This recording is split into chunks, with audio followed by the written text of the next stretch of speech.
नमस्कार दोस्तों, आज की यह छोटी सी कहानी असली बनाम नकली आपको सिखाएगी कि जब हम नकली चीजें छोड़ते हैं तभी हमें असली खजाना मिलता है।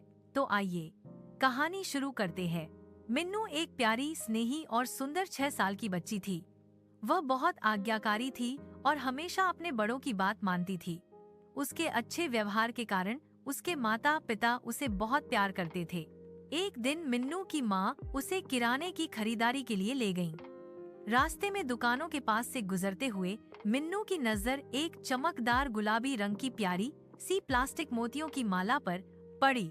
उसने माँ से वह माला दिलाने को कहा। माँ ने बताया कि उसकी कीमत थोड़ी ज्यादा है। उन्होंने मिन्नू से कहा कि अगर वह कुछ घरेलू काम करेगी तो हर काम के बदले उसे कुछ पैसे मिलेंगे और उन पैसों से वह गुलाबी माला खरीद सकती है।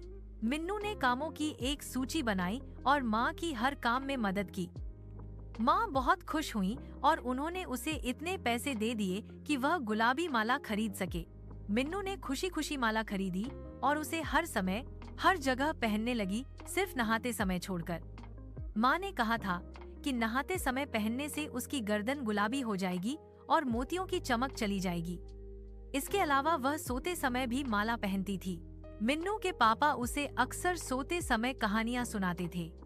एक रात कहानी खत्म होने के बाद पापा ने उससे पूछा कि वह उनसे कितना प्यार करती है। मिन्नू ने कहा, आप जानते हैं कि मैं आपसे कितना प्यार करती हूँ। पापा ने कहा, तो फिर अपनी मोतियों की माला मुझे दे दो। मिन्नू बोली, प्लीज पापा, मैं आपसे बहुत प्यार करती हूँ, लेकिन ये मोती मत मांगिए। मैं आपको वो गुलाबी बारबी दे दूंगी जो आपने मुझे पिछले महीने दिलाई थी। पापा मुस्कुराए और बोले, ठीक है बेटा। कुछ दिनों बाद फिर वही बातचीत हुई।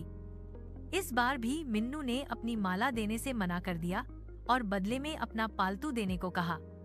पापा ने उसे चूमा और मुस्कुराते हुए चले गए। ऐसा कई बार हुआ। एक दिन मिन्नू कहानी सुनते सुनते सो गई। माला उसके हाथ में थी। पापा ने धीरे से उसके हाथ से मोतियों की माला उठा ली। तभी मिन्नू जाग गई और बोली, पापा आप क्या कर रहे हैं?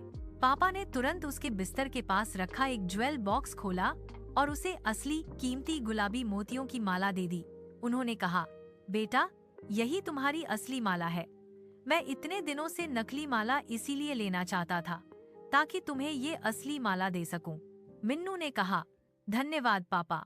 मिन्नू ने तुरंत नकली माला छोड़ दी और असली माला ले ली।